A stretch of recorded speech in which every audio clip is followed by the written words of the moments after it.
friends, welcome back to the another session of manufacturing system.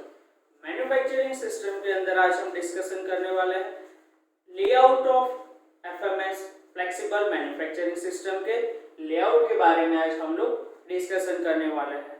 पहले हम लोगों ने देखा what is FMS, concept of FMS, FMS क्या है, वो कहाँ इम्प्लीमेंट हो सकता है, उसके कौन कौन से मेन एलिमेंट है, जिसके बारे में हम लोगों ने डिस्कशन किया।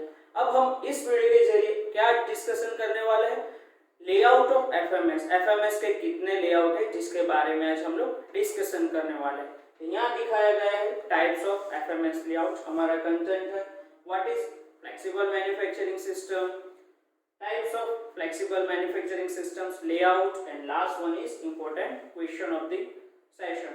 Now start with what is flexible manufacturing system.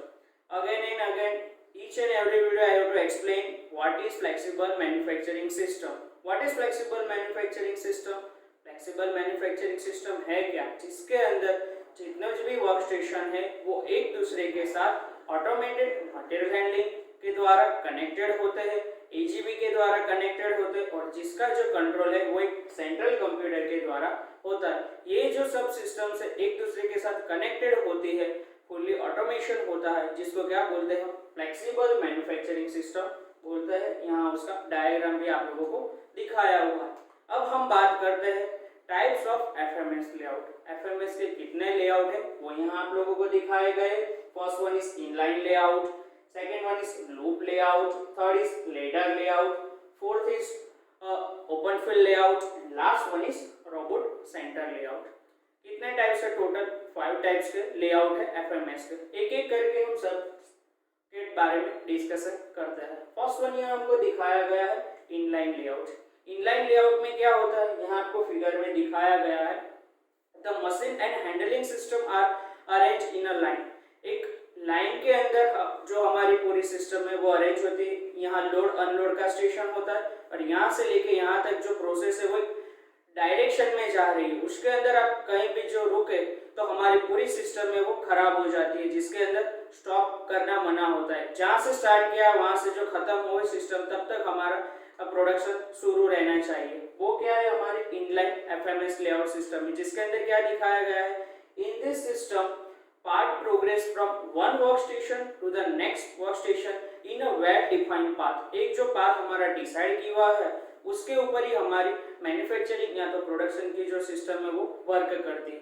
यहाँ आप लोगों को फिगर में दिखाया गया है कि इनलाइन लेआउट के अंदर कैसे वर्क होता है। उसके बाद हमको यहाँ दिखाया गया है सेकेंड नंबर, यहाँ हमको दिखाया गया है लूप लेआउट। लूप लेआउट के अंदर क्या होता है, जो भी हमारा पार्ट है वो एक लूप में घूमता रहता है, फिरता रहता है, जिसके अंदर लोड और अनलोड का स्टेशन है वो एक एंड पे दिखाया है। यहाँ पे लोडिंग का स्टेशन है और यहाँ पे अनलोडिंग का स्टेशन है, जिसके बीच में सारे वर्क स्टेशन होते हैं, जहाँ पे हमारा जो वर्क पीस है वो फ्लो करता रहता है मटेरियल हैंडलिंग के द्वारा। तो यहाँ लूप लेआउट दिखाया गया है, जिसके अंदर क्या है, the loading and unloading station are typically located at the one end of the system.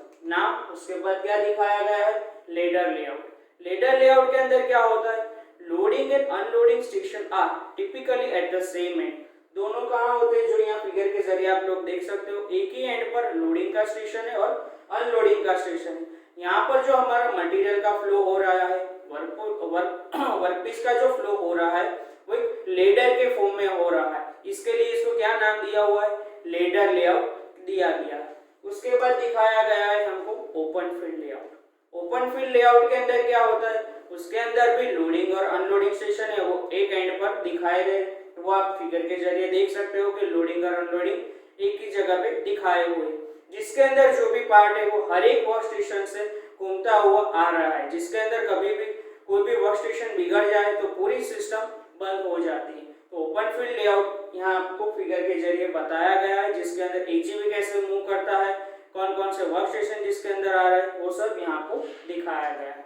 और लास्ट में बताया गया है रोबोट सेंटर लेआउट। उसके नाम से ही हमको पता चल जाता है कि रोबोट के द्वारा जो भी हमारे सिस्टम के अंदर वर्क हो रहा है, जिसको क्या बोलते हैं, रोबोट सेंटर लेआउट बोलते हैं, जिसके अंदर डिफरेंट टाइप्स के जो वर्क स्टेशन है वो अरेंज किए गए। यहाँ मटेरियल हैंडलिंग के लिए हम किसका यूज कर रहे हैं, रोबोट का यूज करते हैं। जो भी हमारा रोबोट है वो रॉ मटेरियल से लेके हमारे फाइनल प्रोडक्ट तक जो हमारी प्रोसेस चल रही है उसके अंदर मटेरियल हैंडलिंग का काम कौन करता है, हमारा रोबोट करता है, जिसके अंदर सेंटर में रोबोट रखा हुआ होता है, जिसके आसपास क्या रखे होते हैं, वर्क स्टेशन रखे होते हैं, जिसके अंदर वो अपना काम परफॉर्म कर रहा होता है। तो यह है हमारा रोबोट सेंटर लेआउट। और लास्ट में यहाँ हमको दिखाए गए आज के सेशन के इंपॉर्टेंट क्वेश्चन जो आप उसके आंसर दे सकते हो। Thank you.